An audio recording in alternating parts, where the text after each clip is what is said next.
जय श्री राधे। पूज्य श्री सद्गुरुदेव भगवान के चरणों में प्रणाम। आज पूज्य श्री सेठ जी कहते हैं, महापुरुषों की महिमा तथा उनके संग का फल। जिस प्रकार भगवान के महान आदर्श, चरित्र और गुणों की महिमा अनिर्वचनीय है, उसी प्रकार भगवत प्राप्त संत महापुरुषों के पवित्रतम चरित्र और गुणों की महिमा का भी कोई वर्णन नहीं कर सकता। ऐसे महापुरुषों में समता, शांति, ज्ञान, स्वार्थ त्याग और सौहार्द आदि पवित्र गुण अतिशय रूप में होते हैं। इसी से ऐसे पुरुषों के संग की महिमा शास्त्रों में गाई गई है। श्री तुलसीदास जी महाराज कहते हैं, तात स्वर्ग अपवर्ग सुख धरिए तुलाइक अंग, तुलनता ही सकल मिली जो सुख लव सत्संग। ठीक यही भाव श्रीमद् भागवत के एक श्लोक में है कि भगवत संगी अर्थात नित्य भगवान के साथ रहने वाले अनन्य प्रेमी भक्तों के निमेष मात्र के भी संग के साथ हम स्वर्ग और मोक्ष की भी समानता नहीं कर सकते।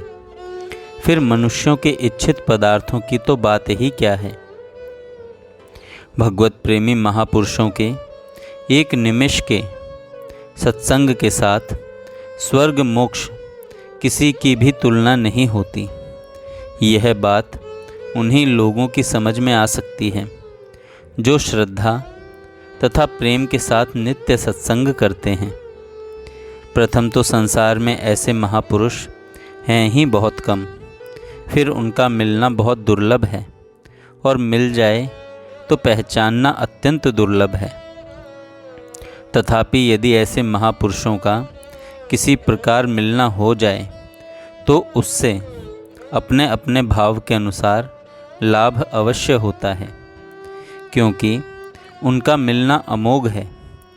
श्री नारद जी महाराज भक्ति सूत्र में कहते हैं कि महात्माओं का संग दुर्लभ, अगम्य और अमोघ है। अपने अपने भाव के अनुसार लाभ कैसे होता है, इस पर एक कल्पित दृष्टांत है। दो ब्राह्मण किसी जंगल के मार्ग से जा रहे थे। दोनों अग्निहोत्री थे। एक सकाम भाव से अग्नि की उपासना करने वाला था, दूसरा निष्काम भाव से। रास्ते में बड़े जोर की आंधी और वर्षा आ गई। थोड़ी ही दूर पर एक धर्मशाला थी। वे दोनों किसी तरह धर्मशाला में पहुँचे। अंधेरी रात्रि थी और जाड़े के दिन थे। धर्मशाला में दूसरे लोग भी ठहरे हुए थे और वे भी प्रायः सर्दी से ठिठुर रहे थे। धर्मशाला में और सब चीज़ें थीं, पर अग्नि का कहीं पता नहीं लगता था। न किसी के पास दिया सलाई ही थी। उन दोनों ब्राह्मणों ने जाकर अग्नि की खोज आरंभ की। उन्हें एक जगह कमरे में आसपास बैठे हुए लोगों ने बतलाया कि हमें तो जाड़ा नहीं लग रहा है, पता नहीं कहाँ से किस चीज़ की गर्मी आ रही है। उन लोगों ने उस कमरे को खोलकर देखा तो पता लगा उसमें राख से ढकी आग है। इसी आग की गर्मी से वह कमरा गर्म था। शेष सारी धर्मशाला में सर्दी छाई थी। जब आग का पता लग गया तब सब लोग प्रसन्न हो गए। पहले से ठहरे हुए जिन लोगों को अग्नि में श्रद्धा नहीं थी और जो केवल अग्नि से रोशनी और रसोई की ही अपेक्षा रखते थे, उन्होंने उससे रोशनी की और रसोई बनाई।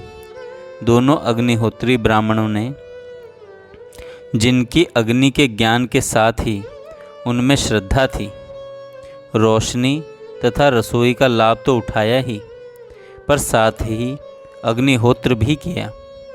इनमें जो सकाम भाव वाला था, उसने सकाम भाव से अग्निहोत्र करके लौकिक कामना सिद्धि रूप सिद्धि प्राप्त की, और जो निष्काम भाव वाला था उसने अपने निष्काम भाव से अग्निहोत्र करके अंतःकरण की शुद्धि के द्वारा परमात्मा प्राप्ति विषयक परम लाभ उठाया। इस प्रकार जिनको अग्नि का ज्ञान भी नहीं था, उन्होंने भी अग्नि के स्वभाववश उसके निकट रहने के कारण गर्मी प्राप्त की। जिन्हें ज्ञान था पर श्रद्धा नहीं थी, उन लोगों ने केवल रोशनी और रसोई का लाभ उठाया। ज्ञान श्रद्धा के साथ सकाम भाव से अग्निहोत्र करने वाले ने सकाम सिद्धि पाई और निष्कामी पुरुष ने परमात्मा विषयक लाभ उठाया। इसी प्रकार किन्हीं महापुरुष का यदि संग हो जाए और उन्हें पहचाना भी न जाए, तो भी उनके स्वाभाविक तेज से पाप रूपी ठंडक का तो नाश होता ही है। जो लोग महात्माओं को किसी अंश में ही जानते हैं और उनसे साधारण क्षणिक लाभ उठाना चाहते हैं, उन्हें साधारण क्षणिक लाभ मिल जाता है। जिनमें श्रद्धा है पर साथ ही सकाम भाव है, वे उनका संग करके इस लोक और परलोक के भोगों की प्राप्ति रूप वैश्विक लाभ प्राप्त करते हैं। और जो उन्हें भली भांति पहचान कर श्रद्धा के साथ निष्काम भाव से उनका संग करते हैं, वे परमात्मा प्राप्ति विषयक लाभ उठाते हैं। इस प्रकार महात्मा के अमोघ संग से लाभ सभी को होता है, पर होता है अपनी अपनी भावना के अनुसार।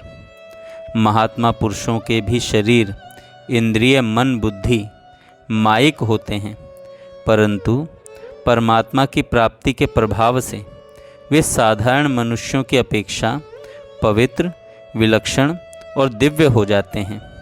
अतएव उनके दर्शन, भाषण, स्पर्श, वार्तालाप से तो लाभ होता ही है, मन के द्वारा उनका स्मरण हो जाने से भी बड़ा लाभ होता है।